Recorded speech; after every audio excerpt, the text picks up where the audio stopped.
Hello guys, నేను మీ Shivakumar. Welcome to Truth Master. ప్రతి సంవత్సరం వేల సంఖ్యలో కొత్త వ్యాపారాలు పుట్టుకొస్తుంటాయి. అయితే అలా ప్రారంభించబడిన 10 వ్యాపారాల్లో 8 వ్యాపారాలు అనేక కారణాల వల్ల మూసివేయబడుతుంటాయి. ఇలా మూసివేయబడుతున్న వ్యాపారాలకు ప్రధాన కారణం భవిష్యత్తు గురించి ఆలోచించకపోవడం. భవిష్యత్తు గురించి ఆలోచించడం అంటే మీరు ఇప్పుడు వేసే వ్యాపార ప్రణాళిక, ఆ ప్రణాళిక ఇప్పుడు మరియు ఎప్పటికీ అంటే భవిష్యత్తులో కూడా పనిచేయగలగాలి. బిజినెస్ ఐడియాస్ ఇన్ 2025 కు సంబంధించి పూర్తి సమాచారం ఇప్పుడు తెలుసుకుందాం.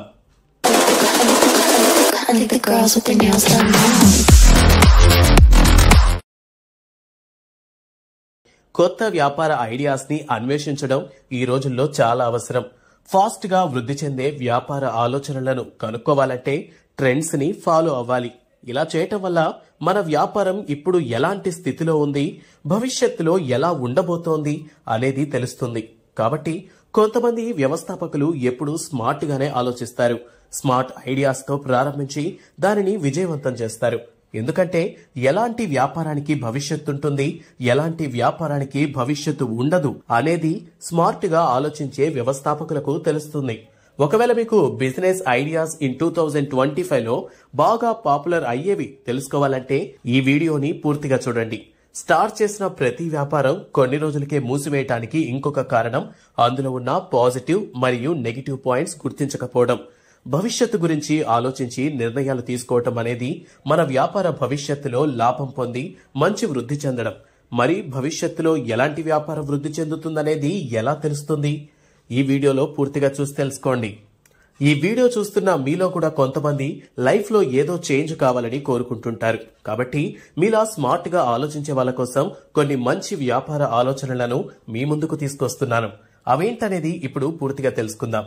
ఇవి మంచి లాభదాయకమే కాకుండా భవిష్యత్తులో ఒక బ్రాండ్ ని ఏర్పరచడానికి అవకాశం ఉంటుంది. కాలుష్యం పెరిగిపోతున్న నేటి రోజుల్లో పర్యావరణ అనుకూల వ్యాపారాలను ప్రారంభించడం చాలా అవసరం. ఎందుకంటే కాలుష్యాన్ని తగ్గించి మన ఆరోగ్యానికి మేలు చేకూరుతుంది. కాబట్టి ఇలాంటి పర్యావరణ అనుకూల వ్యాపారాలు కేవలం వ్యాపారం మాత్రమే కాదు, సమాజానికి ఉపయోగపడే ఒక మంచి నిర్ణయం. ఉదాహరణకు పర్యావరణానికి హాని చేసేటటువంటి ప్లాస్టిక్ నేడు ఎక్కడ పడితే అక్కడ కుప్పలు తెప్పలుగా ఉంటుంది. కాబట్టి వాటిని మనం పర్యావరణానికి అనుకూలంగా రీయూజబుల్ చేస్తే చాలా బాగుంటుంది. అలాగే వ్యవసాయంలో కెమికల్ ప్రొడక్ట్స్ ని తగ్గించి ఆర్గానిక్ ప్రొడక్ట్స్ ని పెంచాలి. వ్యర్థ పదార్థాలను రీసైకిల్ చేసి మళ్లీ ఉపయోగించుకోవాలి. ఇంకా త్రాగునీరు కొరత ఏర్పడుతున్న ఈ రోజుల్లో నీటిని ఆదా చేసి వాడుకోవాలి. రైతులు ఎక్కువ నీటితో కాకుండా తక్కువ నీటితో పండించేటటువంటి డ్రిప్ ఇరిగేషన్ వంటి పద్ధతులను క్రియేట్ చేయాలి. Freelancing services. ప్రతిరోజు 9 to 5 జాబ్ చేసి ఆ ఒత్తిడిని తట్టుకొని నిలబడాలంటే విసుగొస్తుంది. కాబట్టి అలాంటి వాళ్లకు ఫ్రీలాన్సింగ్ అనేది చాలా బాగుంటుంది. రోజంతా కష్టపడి నెల జీతం కోసం వేచి చూసే కంటే ఫ్రీలాన్సింగ్ వర్క్ చేస్తూ చాలా మంచి ఆదాయాన్ని పొందవచ్చు. ఇది మీరు మీ ఖాళీ సమయంలో చేసుకుని మంచి లాభాన్ని పొందొచ్చు. మీరు మీ ఓన్ గా ఫ్రీలాన్సింగ్ చేయడం మాత్రమే కాకుండా వాటిలో సర్వీసెస్ ని ప్రొవైడ్ చేసి మంచి వ్యాపారంగా మలుచుకోవచ్చు. ఫ్రీలాన్సింగ్ లో ఎలాంటి స్కిల్ బాగుంటుంది అనేది మీకు మీరు ఓన్ గా సెర్చ్ చేసి తెలుసుకోండి. లేదా ఇప్పుడు మేం చెప్పబోయేటటువంటి వాటిలో కొన్ని తీసుకుని ఉపయోగించుకోండి. ఉదాహరణకు కంటెంట్ రైటింగ్ మరియు blogging, graphic designing, web development, digital marketing services, online tutorings, video editing వంటి స్కిల్స్ మీకుంటే ఇందులో మంచి ఆదాయాన్ని గడించవచ్చు. Real estate. రియల్ ఎస్టేట్ అనేది నేడు లాభదాయకమైన వ్యాపారంలో ఇది ఒకటి. ఎందుకంటే కొత్తగా ఎవరైనా ఏదైనా స్థలం కొనుక్కోవాలి అనుకున్నా లేదా అమ్మాలనుకున్నా ఎలా చేయాలో వాళ్ళకు తెలియకపోవటం వల్ల నష్టపోతుంటారు.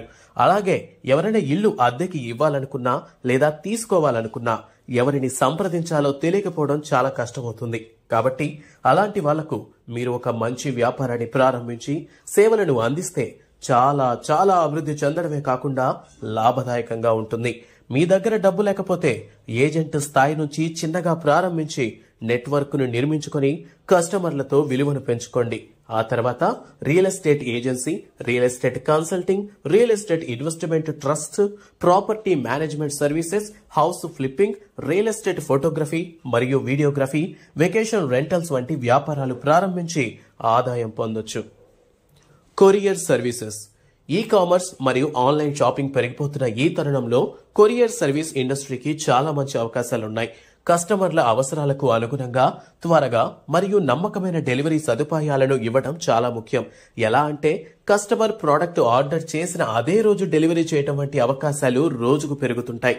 మొదట్లో చిన్నగా ప్రారంభించి కస్టమర్ సంతృప్తిపై దృష్టి పెట్టండి. అలాగే టెక్నాలజీని ఉపయోగించుకొని ఆ కొరియర్ సర్వీస్ ని మరింత అభివృద్ధి చేయండి. ఉదాహరణకు same day delivery services, eco friendly courier services, subscription based courier services, international courier services, on demand courier app వంటి వ్యాపారాలను ప్రారంభించొచ్చు. ఇంకా ఎక్కువ ప్రజలున్న ప్రాంతాల్లో సేఫ్టీ లాకర్లను పెట్టి కస్టమర్ పికప్ మరియు డెలివరీ చేయవచ్చు. Cloud kitchens. మీరు తక్కువ ఖర్చుతో ఎక్కువ ఆదాయం పొందాలనుకుంటే క్లౌడ్ కిచెన్ చాలా బాగా ఉపయోగపడుతుంది. ఎందుకంటే దీనికి ఎలాంటి స్థలం అనేది అవసరం లేదు. మీరు ఎక్కడికైనా తీసుకువెళ్లవచ్చు, ఎన్ని రోజులైనా సర్వీసెస్ ఇవ్వచ్చు. కాబట్టి వీటిని వర్చువల్ కిచెన్స్ అని కూడా అంటారు. కస్టమర్ అభిరుచికి తగ్గట్టుగా మంచి క్వాలిటీ ఫుడ్ ప్రొవైడ్ చేస్తే చాలు. ఈ క్లౌడ్ కిచెన్ ఎలా పనిచేస్తుందంటే ఆన్లైన్ ద్వారా ఆర్డర్స్ తీసుకోవడం లేదా మీకున్న సొంత వెబ్సైట్ ద్వారా ఆర్డర్స్ తీసుకోవడం జరుగుతుంది. ఈ క్లౌడ్ కిచెన్ ని రెస్టారెంట్స్, హోటల్స్ కి విస్తరించండి. తద్వారా మీ వ్యాపారం ఇంకా ఎక్కువ జరిగి మంచి లాభాలను పొందుతారు. ఇక్కడ మీరు ఎలాంటి భౌతిక కిచెన్ ను ఏర్పాటు చేయాల్సిన అవసరం లేదు. స్థలం తీసుకొని అద్దె కట్టాలి లేదా స్థలాన్ని కొనుక్కోవాలి అనే అవసరమూ లేదు. ఎందుకంటే ఇది పూర్తిగా ఆన్లైన్ సర్వీస్. ఇంతకు ముందే ఉన్న వ్యాపారాలతో మీ వ్యాపారాన్ని విస్తరిస్తారు కాబట్టి. ఉదాహరణకు జొమాటో, స్విగ్గీ కంపెనీల వ్యాపారం మాదిరి ఉంటుంది. హోమ్ ఫుడ్ డెలివరీకి పెరుగుతున్న డిమాండ్కు తగ్గట్టుగా మీరు క్లౌడ్ కిచెన్ ని అభివృద్ధి చేయండి. Most profitable business ideas in 2025 for future కు సంబంధించిన పూర్తి సమాచారం పైన మీకు చెప్పబడింది. ఇక్కడ మీకు కావాల్సిన మంచి లాభదాయకమైన వ్యాపార ఆలోచనలను ఇవ్వడం జరిగింది. ఇవి కేవలం వ్యాపారం మాత్రమే కాకుండా సమాజానికి మంచి చేకూర్చే విధంగా కూడా ఉండటం జరిగింది. మీరు ఏదైనా ఒక వ్యాపారాన్ని ప్రారంభించాలనుకుంటే వీడియోలో చెప్పిన విధంగా దేన్నైనా తీసుకొని పూర్తి ఇన్ఫర్మేషన్ తెలుసుకున్న తర్వాత ప్రారంభించడం మంచిది. ఎందుకంటే ఒకసారి వ్యాపారాన్ని ప్రారంభించిన తర్వాత ఇది బాగోలేదు, ఇంకొకటి ప్రారంభిద్దాం అని అనుకోకూడదు. భవిష్యత్తులో వేటికైతే మంచి డిమాండ్ ఏర్పడుతుందో ఆ వ్యాపారం ప్రారంభిస్తే మంచి ఫలితాలు పొందుతారు. వాటిలో ముఖ్యంగా నేను ముందు చెప్పినటువంటి వ్యాపారాలన్నీ బాగుంటాయి. ఇలాంటి మరిన్ని బిజినెస్ ఐడియాస్ కోవాలన్నా లేదంటే బిజినెస్ చేసే వాళ్ళ యొక్క లైఫ్ స్టైల్ గురించి మీరు తెలుసుకోవాలన్నా వెంటనే ట్రూత్ మాస్టర్ ఛానల్ ని సబ్స్క్రైబ్ చేసుకోండి. Thanks for watching.